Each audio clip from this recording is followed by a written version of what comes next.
अब जैसे ये तत्व ज्ञान है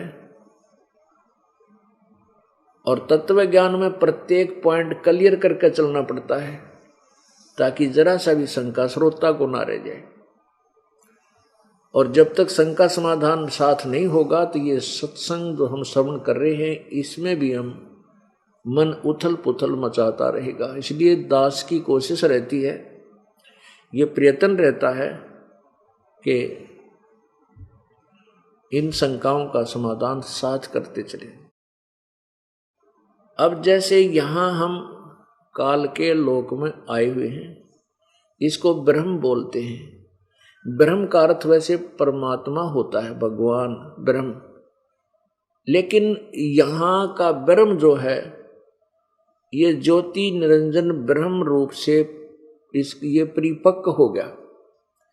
इस ब्रह्म को यहाँ का मालिक ब्रह्म जो ज्योति निरंजन है अर्थात यो काल है, ये ही ब्रह्म नाम से सुप्रसिद्ध हो गया।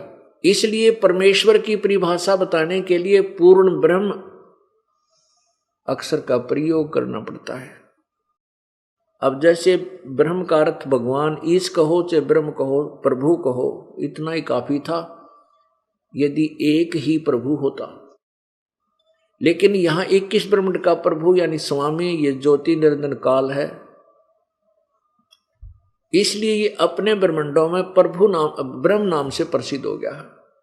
जैसे किसी कार्यालय में कोई अधिकारी होता है, जैसे दास पहले जेई की सर्विस करता था, तो हमारे महकमे में एसडीओ साहब, फिर एक्शन साहब, एक्शन के ऑफिस में जब हम जाते थे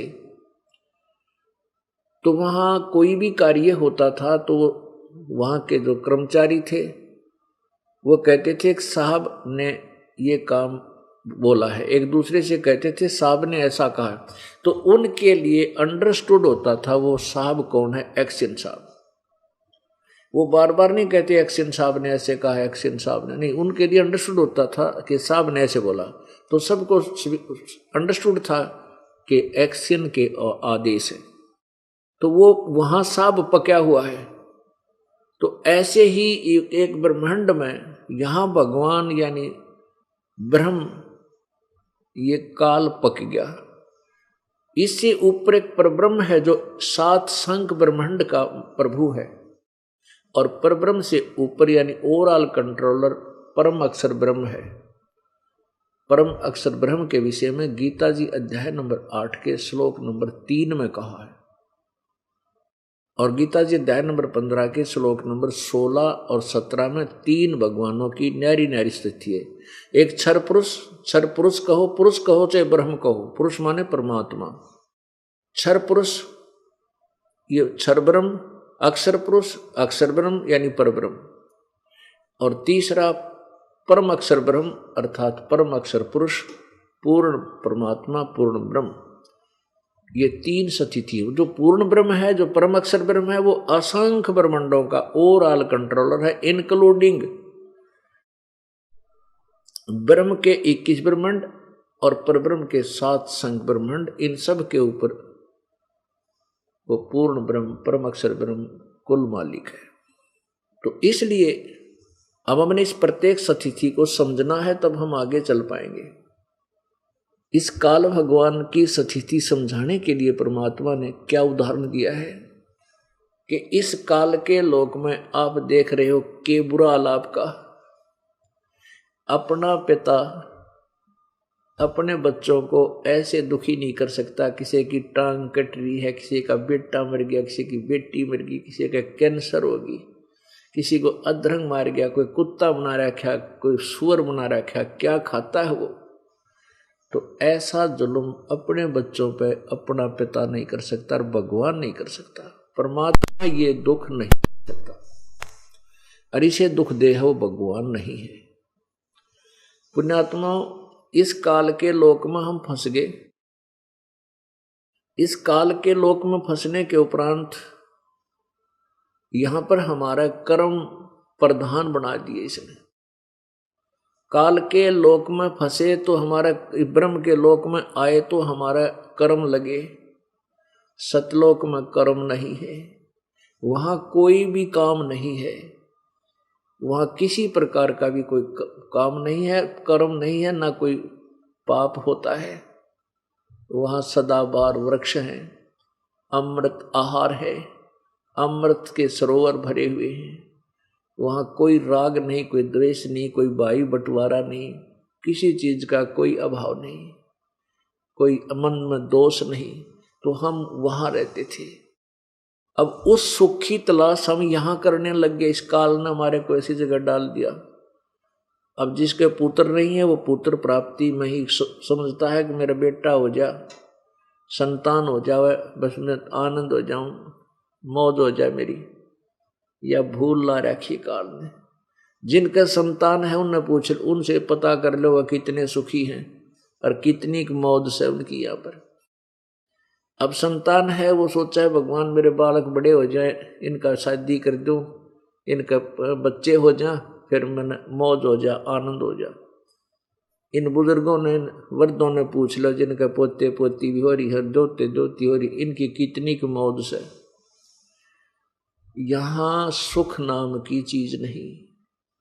21 ब्रह्मांड में सुख नाम की चीज नहीं। ब्रह्मांड की सो आग लगी है और ये कृत्रिमबाजी सभी ठगी है। परमात्मा कबीर परमेश्वर जी हमें इसीलिए बताते हैं कि झूठे सुख को सुख कहे ये मान रहा मनमोद, ये सकल जबीना काल का और कुछ मुख में कुछ गोद। इस काल की परिभाषा बताते हैं कि जैसे कसाई बकरे पालता है, उन बकरों को पूरी सुविधा देता है, बकरे और बकरियों को पूरी सुविधा देता है। उनके गर्मी सर्दी से बचने के लिए उनके ऊपर कुछ झोंपड़ी आदि का प्रबंध भी कर देता है। साथ में लंबे चौड़े चरागाह भी खरीद कर उनके लिए रखता है। तालाब भी रखता है जहां वो जल पी लेते हैं। उनकी खूब केयर टेक करता है, देखभाल करता है। तो वो अबोध प्राणी उस काल उस कसाई को अपना दयालु स्वामी मान लेते हैं। किस दृष्टिकोण से? कि इसने हमारे को कितनी सुविधा दे रखी, कितना बढ़िया जल की व्यवस्था, आहार की व्यवस्था, चारा की व्यवस्था, गर्मी सर्दी से बचने की व्यवस्था, और पता नहीं कितनी बार आकर हमें संभाल रहा है। तो इस कारण से वो अबोध प्राणी बकरे और बकरी उस कसाई को अपना दयालु स्वामी समझकर जब वो आता है उनके बाड़े में, उनके स्थान पर, उसकी तरफ भाग लेते हैं प्यार से। और फिर वो ऐसे हाथ लगाकर देखता है। वो बकरे और बकरी समझते हैं ये तुम्हें प्यार दे रहा है, तुम्हें प्यार दे रहा है। वो फिर क्या करते हैं बकरे? उसको प्यार से चाटते हैं कसाई को। वो प्रतिफल में प्यार देना चाहते हैं और कोई ऐसे पैर उठा करके प्यार सीने से लगाना चाहते हैं कि बड़ा दयालु है हमारा मालिक। और वो हाथ लगाकर देख रहा होता है, यो कै किलो का हो गया, इसमें मांस कितना हो गया, कितने का बिकेगा। और वो भोली आत्मा समझते हैं हमारा मालिक हमारे से प्यार दे रहा है, हमारी मालिश कर रहा है। और जब आता है कहीं से ऑर्डर आ गया 10 बकरों का, तो वो ना देखता किसका बेटा मरा, किसकी बेटी मरा, किसकी माँ मरा, या बाप मरा, या भाई मरा, या दोनों मरा इकट्ठे। लाठी लेकर न्यू आंख लेता है, निकाल लेता उनको बाहर मोटे मोटे छांट के और जाके कड़च करा देता है। तो पुण्यात्माओं, इस काल ने आप जी को उस कसाई की तरह, बकरे जैसे कसाई पालता, ऐसे ही आपको रोका हुआ है। हमने ये भगवान दिखाई देता है ब्रह्म, ये ज्योति निरंजन, ये काल, किस दृष्टिकोण से? कि जैसे देखो कितनी बढ़िया पृथ्वी, यहाँ कितने सुंदर बाग बगीचे, झरने बह रहे हैं, सुंदर दरिया बह रही हैं, जल है, जमीन में जल है, काजू किस्म, सेब संतरे, और कितनी सुंदर हवा चला रखी है, सूर्य बना रखा है। तो इस कारण से ये देखे तो हम समझते हैं बड़ा दयालु भगवान, देख कितनी हमारी केयर टेक करता है। और फिर देखते एक्सीडेंट में कुंबा का कुंबा गाड़ी हो जाती है, अक्षेत्र का अक्षेत्र, भूकंप आ जाता है, गर्क हो जाता है, नष्ट हो जाता है।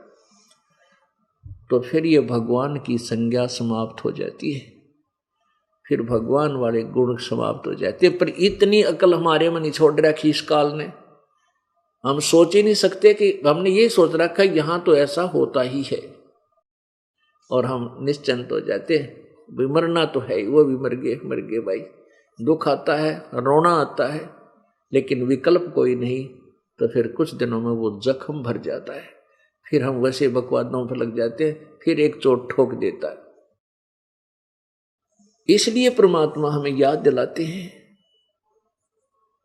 एक उदाहरण देते हैं। कहते पतझड़ आवत देख कर बन रोवे मन माही, वो ऊंची टहनी पात थे अब पीले हो जाही। कि जिसमें पतझड़ आती है, बसंत ऋतु आती है, उसमें क्या होता है कि पत्ते पीले होकर वृक्षों के पत्ते झड़ने, नीचे गिरने प्रारंभ हो जाते हैं। उसके तुरंत बाद ही छोटी छोटी कोपलें फूट आती हैं और कुछ ही दिनों में वो पत्ते बनकर ऐसे हवा के झोंकों में फड़फड़ फड़फड़ करके मस्ती मार रहे होते हैं। एक वर्ष वो मस्ती मारने के बाद फिर पीले होकर गिर जाते हैं और पैरों पशुओं के पैरों के नीचे या गंदे नाले में सड़कर खराब हो जाते हैं। यही उदाहरण दिया है इस काल के लोक का कि यहां ऐसे तुम्हारी दुर्गति होगी जब प्रलय होगा, जब ऐसे तुम्हारा नामो निशान मिट जाएगा। कहते हैं पतझड़ आवत देख के वो बन रोवे मनमाही, कि ये ऊंची टहनी पात थे पीले हो जाएं। एक उदाहरण दे रहे हैं कि जब ये काल के लोक में अब छोटे छोटे बच्चे, अब जैसे हम अब बूढ़े हो गए, सफेद बाल हो गए, जड़ दांत लागी खिसकन, और अब कुछ दिन में टिकट कट जाएगी, यहां से चलते बनेंगे, और तुरंत पीछे से बेटे हो गए, पोते हो गए, पर पोते हो जाएंगे। तो क्या बता रखा है कि जैसे पतझड़ आवत देख कर बन रोवे मनमाही, जो ऊंची टहनी पात थे ये पीले हो जाएं।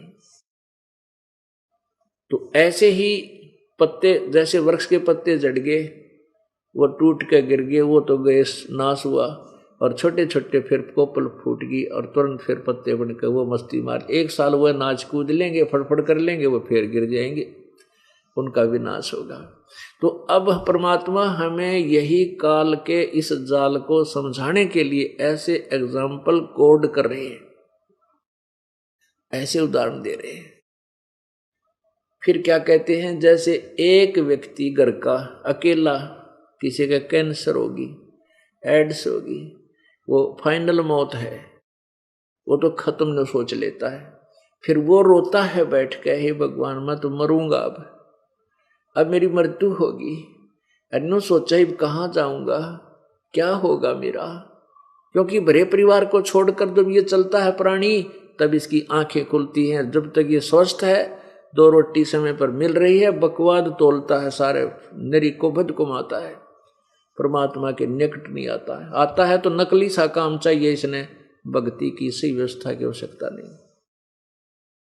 पुण्यात्माओं, परमात्मा के चरणों में आने के बाद कैंसर भी ठीक हो जाएंगी, एड्स भी ठीक हो जाएंगी। भगवान एक पल में जो चाहे सो कर सकता है, जो हमारे अंदर जगह हो उस परमात्मा तो लाभ लेने की। परमेश्वर कहते हैं, कबीर जी अपनी महिमा पर बताते हैं कि सतगुरु के दरबार में कमी काहे की ना, और हंसा मौज नहीं पावता तेरी चूक चाकरी में। इस परमेश्वर, कबीर परमेश्वर की डिक्शनरी में इम्पॉसिबल वर्ड नहीं है, कबीर परमात्मा के शब्द कोश में असंभव शब्द नहीं है, लेकिन हम उसका लाभ नहीं प्राप्त कर पा रहे हैं, तो हमारी कोई सेवा और सिमरन में, श्रद्धा में कोई त्रुटि है। सतगुरु के दरबार में कमी काहे की ना, हंसा मौज नहीं पावता तेरी चूक चाकरी में। तो परमात्मा हमें क्या बताते हैं कि जब एक परिवार का सदस्य जो भक्ति नहीं करता वो मरने लगता है, फिर रोता है, है पता नहीं क्या अब क्या होगा, कहां जाएंगे। इसी दृष्टिकोण को समझाते हुए क्या कहते हैं, पात जड़नता यूं कहे सुन भई तरवर राय, अब के बिछड़े नहीं मिला ना जाने कहां गिरांगे जाए। अब वो पत्ता वृक्ष से टूटता हुआ गिरता हुआ मानो कह रहा हो, पात झड़नता यूं कहे सुन भई तरवर राय, हे वृक्ष मेरी पुकार सुन ले, अब के बिछड़े नहीं मिला ना जाने कहां गिरांगे जाए। जैसे वृक्ष से टूट गया पत्ता, पता नहीं हवा कहां डाल लगी उसने पटक के। अब वो जैसे एक व्यक्ति मृत्यु को प्राप्त हो रहा है, दूसरे व्यक्ति उसके पास बैठ जाते हैं, स्त्री पुरुष, वो फिर रोता है, सब समझाते हैं भाई सब ने मरना है, ये तो कोई नहीं रहेगा, एक दिन सब ने जाना है, हम भी मरेंगे। यानी उसको संतुष्टि देते हैं कि ज्यादा दुख मत पाओ, तो मृत्यु तो होनी ही होनी है।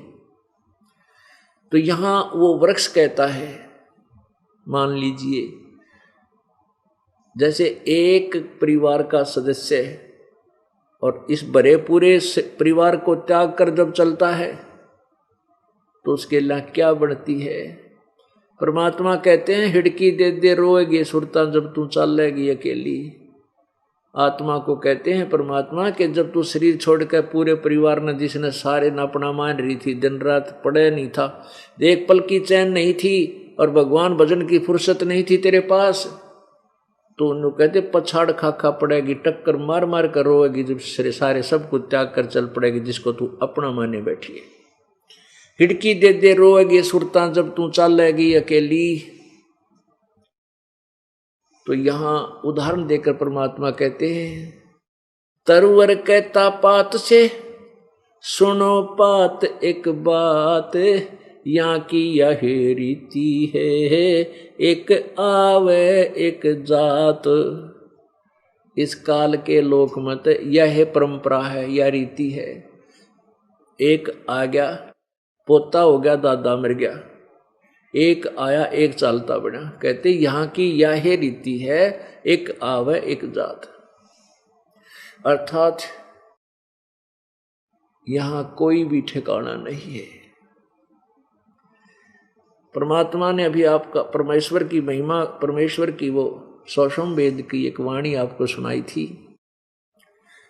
भाई आगे गए ना बावड़े, पहले गए उन वह तो वापस आए नहीं तुम्हारे पास, तुम्हारे घर में एज इट इज।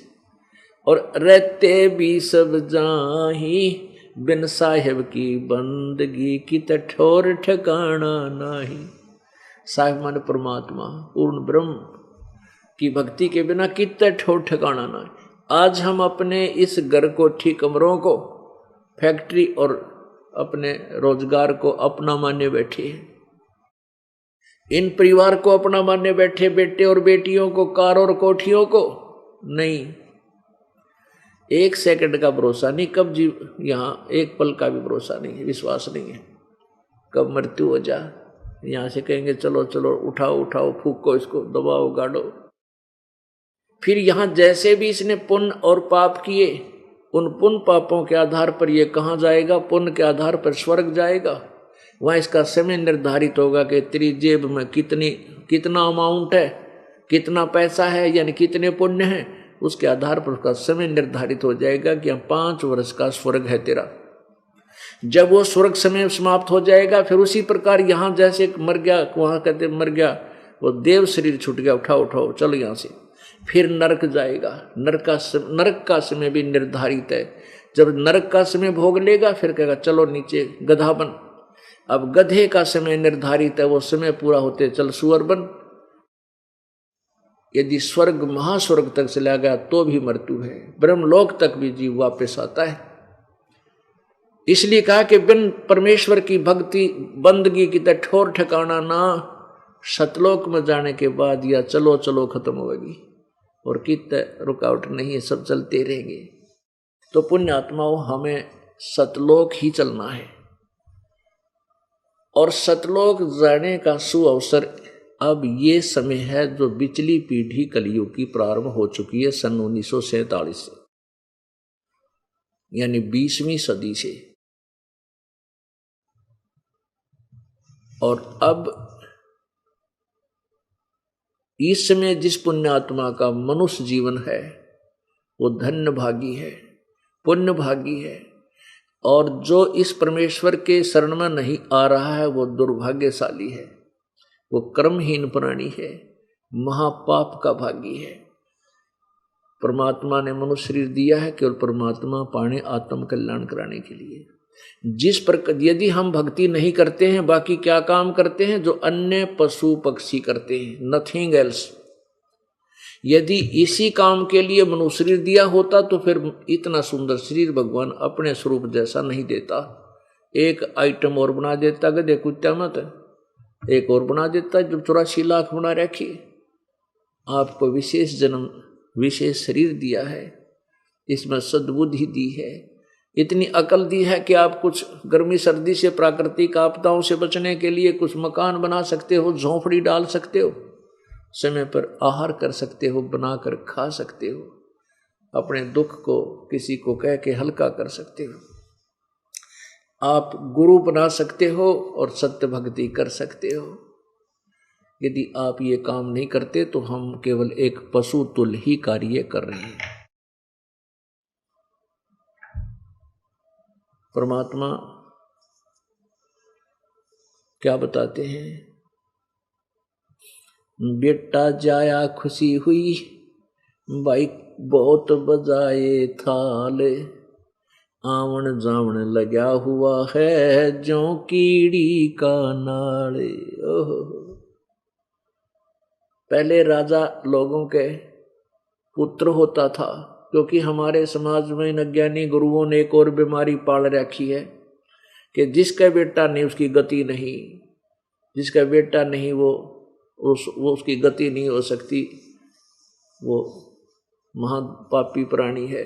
तो इस अपने कलंक को मिटाने के लिए इंसान बेटे को महत्व देने लग गया। परमात्मा पुण्यात्माओं, युग काल का जाल है, बेटे जो भगवान ने दे दी संतान से हर्ष स्वीकार करो और अपनी भक्ति करके उस बच्चे का भी अपना फर्ज पूरा करो, भक्ति पर लगाओ। जैसा परमात्मा ने उसकी ड्यूटी हमें दी है, सेवा दी है, वह सेवा करो और भक्ति करके पार हो जाओ। पीछा छुटवाओ और बेटे और बेटी के चक्कर में पड़ो ना, युग काल का भयंकर जाल है। अब जैसे किसी का संतान नहीं है, वो केवल संतान मांगना आता है। यहाँ पर पुण्यात्माओं, परमात्मा कबीर जी जो चाहे सो दे सकता है, इतनी संतान दे दे हाथ जुड़ा देगा तुम्हारे थे। यहाँ 18-18, 20-20, 54 साल की यानी 27-27 वर्ष बयान हो गए थे, उनको संतान नहीं थी, उनको दे दी। वो केवल संतान न मांगना हो थे, वो ऐसी नीच आत्मा फिर आना भी छोड़ गए। तो कहने का भाव ये है कि वो काल के जाल में परमात्मा नहीं फंसाना चाहता आपको यहाँ से निकालना चाहता है और आपको संतान नहीं दे रहा है। कुछ दिनों में आप ज्ञान से इतने रंग दिए जाओगे कि आपकी संतान की चाह खत्म हो जाएगी। हम तो आप नहीं चाहोगे संतान, लेकिन फिर क्या है, काल ने बहुत भयंकर जाल फैला रखा है। आपकी कोई पड़ोसन आवेगी, रिश्तेदार आवेगा, नो कहेगा एक जातक तो चाहिए था। वो काल इंजेक्शन लुआवे है कि ये किसी ने हुक एंड हुक रुक करके और संतान उत्पत्ति करे। कहीं तेरे खाने के लिए काल ने 1 लाख मानव शरीरधारी प्राणी नित्य खाने पड़ते हैं, तो वो कराता सारे काम। तो ऐसे कई भक्त प्रारंभ में जब ये दास गांव में सत्संग करने जाता था, शुरू में तो परमात्मा ने काफी दया करते हैं प्रभु, फिर ये सोच लेते हैं कि ये तो बस इसने संतान और संपत्ति 2 चीज चाहिए हैं, वो हमारे पास वो सौदा नहीं है। यहाँ पर हमारा तो मूल उद्देश्य है आपको काल के जाल से निकाल कर सदा सुखी कर देना। इसके दौरान क्योंकि मन बड़ा उस्ताद है इस बन को रोकने के लिए, आपके एक बार तो निरे सुख देगा भगवान, आप जो मांगोगे देता रहेगा। अब देखो बालक है, स्कूल जाने लगा है, और वो फिर कहता है, मेले में चला गया तो कहता है पिताजी ये खिलौना दे दो, ये खिलौना दे दो। पिताजी एक दो खिलौना तो दिला देता है, फिर बच्चा जो देखैया और दे दो, या कार ले दो, वह कार प्लास्टिक की 3 दिन में टूट फूट ले। तो पिताजी ये सोचता है कि एक दो तो बच्चे को खिलौने दिला देता है कि दुख ना पाओगी आत्मा, रोवे नहीं का, फिर नहीं दिलाता, क्योंकि फिर ये खेलने जाएगा, खिलौने से पढ़ेगा नहीं। ऐसे ही पुण्यात्माओं, आपको परमात्मा कुछ ऐसे सुख तो देगा जो आप इस लालच में लग जाओ कि भगवान पड़ा है, कबीर साहब परमात्मा है, लेकिन वो खिलौने नहीं देगा आपको जो आपकी भक्ति में बाधा करे। अब क्या बताते हैं, परमात्मा का विधान है, जो इस तत्व ज्ञान से अपरिचित हैं और संतान उनके भाग में नहीं है, तो वो खूब ट्राई करते हैं, ना जाने की तो झाड़िया आना दो रहे, की तो हाथ दिखाओगे, पामिष्टा दो रहे, पता नहीं धक्के खा ले, लेकिन नहीं हुई संतान। तो अंत समय तक वो बहन जो होती है, विशेषकर काल ने ऐसी व्यवस्था कर रखी है, बहन बेटियों को ज्यादा चिंता बनती है कि तेरे को बांझ की संज्ञा ना मिल जाए, और पुत्र नहीं प्राप्ति हुई तो बांझ की संज्ञा समाज दे देता है, और उसको बड़ा बूंदा लग गया, अच्छा नहीं लगता, तो वो बेचारी मर जाती है इसी दुख में, हाय मेरे संतान ना हुई, हाय मेरे संतान ना हुई। इस काल कसाई का ऐसा जबरदस्त विधान है, उसको अगले जन्म में सुअरी बना देगा, जन्म दे देगा, सुअरी बन जाएगी, और फिर हंसेगा मजाक करेगा कि ले अब जाम ले 18 कट्ठे, एक ही ब्यात में, एक ही बार में 18 पैदा कर ले, बच्चा की मारी मरे थी तू, फिर नो जुलूस निकाल ले हमारी। तो परमात्मा आकर हमें कहते हैं, बेटा बच्चों तुम मेरी बात पर विश्वास करो और छोड़ दो इस यहाँ नकली, इस काल के नकली वस्तुओं की चाह। तो क्या बताते हैं, बेटा जाया खुशी हुई, भाई खूब बजाए थाले, राजा का लड़का हो जाता था, ओहो खुशी मनाता था, खूब ढोल बाजे बुझे बजाता था, और इसी प्रकार उसी की नकल गरीब आदमी करता था, लड़का हो जाता था, बैंड बाजेगा तो ब्योंत नहीं उसका, वो थाली बजाया करें, छोरा हो गया थाली बजाया करें। अब गांव में हम देखा करते, गली में ये पता होता था कि अमुक उनके घर में उनकी पुत्र वधू के बालक होने वाला है, और जब भी वो आवाज आती थाली बाजी, ओ हो उनका लड़का हो गया, फलाना का बहू का बालक होने वाला था, तो थाल बजना मतलब लड़के का प्रतीक था, छोरा हो गया उनके, खुशी मनाया करते। परमात्मा कहते हैं फिर कहते हैं एक व्यक्ति के 15-16 साल में एक लड़का हुआ, उसका दादाजी ने बड़ी खुशी मनाई, 10-15 गांव का निमंत्रण दे दिया और बहुत पार्टी करी, मौज मचा दी, बैंड बाजे बजवा दिए, रोड मस्तार दिया है पोता होने की खुशी में। 1 वर्ष के बाद वो जन्मदिन भी ना आया था, दूसरा पोता मर गया, उसकी मृत्यु होगी, खा गया काल उसे, अब टक्कर मार बार रो रहे हैं, पहले तो ढोल बैंड बाजे बजावे थी। समाचार पत्र में एक दिन देख रहे थे, पढ़ा सुबेरे, देखा कि एक पहले दिन शाम के समय एक लड़के की शादी थी और औरतें नाच रही गा रही खूब, जैसा भी यहाँ इस नकली सांग में हम राजी होते हैं वो कर रहे। और सुबह क्या हुआ कि रोहतक से चली थी वो बारात, कलानौर एक छोटा सा कस्बा है, वहाँ जाकर के एक्सीडेंट में वो दूल्हा भी मर गया और 7-8 और मर गए, 10 आदमी की मृत्यु होगी उन बरातियों की। और फिर उससे अगले दिन चित्र देखा और हाहाकार मचा रहे, टक्कर मारे, रोए, बाढ़ पाड़े, तो यहाँ परमात्मा कहते हैं इस झूठे सुख को सुख कह ये मान रहा मनमोद, ये सकल जबीना काल का कुछ मुख में कुछ गोद। नानक साहब जी कहते हैं ना जाने काल की कर डारे, किस विध ढल जा पासावे, जिन्हां ते सरते मौत खुड़क दी उन्हां नूं केड़ा हासावे। पुण्यात्माओं, परमात्मा हमें इस काल के जाल से निकालने के लिए आते हैं, लेकिन काल ने भी अपना पक्का प्रबंध कर रखा है। ये काल भगवान क्या करता है? ज्योति निरंजन ब्रह्म जो ब्रह्मा विष्णु महेश का पिता है, दुर्गा का पति है, ये क्या करता है कि अपने नकली दूत ये ऋषि महर्षि इनको भेज देता है और इनकी बुद्धि पर पत्थर डाल देता है। इनको एक अक्षर ज्ञान तो हो जाता है संस्कृत का, और ये संस्कृत के ज्ञान संस्कृत को बोलना सीख लेते हैं, पढ़ना सीख लेते हैं, लेकिन सदग्रंथों को वो काल इनको समझने नहीं देता। अन्य प्राणी अन्य जो जनता होती है वो अशिक्षित, और वो काल के दूत एक शिक्षा प्राप्त है, तो उनको काल ज्ञान देता नहीं। वो दंत कथा इधर की सुनी उधर की सुनी, फिर संस्कृत में बोल बोल के सारी दुनिया को भ्रमित कर देते। तो वो भोली जनता ये समझ लेती है कि तो महर्षि पढ़ा है, ये तो बड़ा जगत गुरु दिखा है, बड़ा बढ़िया बोलता है, क्या बात कही। तो पूर्ण रूप से पूरे मानव समाज में भक्ति रूपी अज्ञान का अड़ंगा भर देता है। वो तो चाहता है कि इनको भगवान का ज्ञान ना हो। वो कौन है परमात्मा इनको किसी प्रकार पता ना लगे। ये मुझे या मेरे पुत्र ब्रह्मा विष्णु महेश को परमात्मा मानकर इन्हीं में अपना जीवन बर्बाद करते रहे।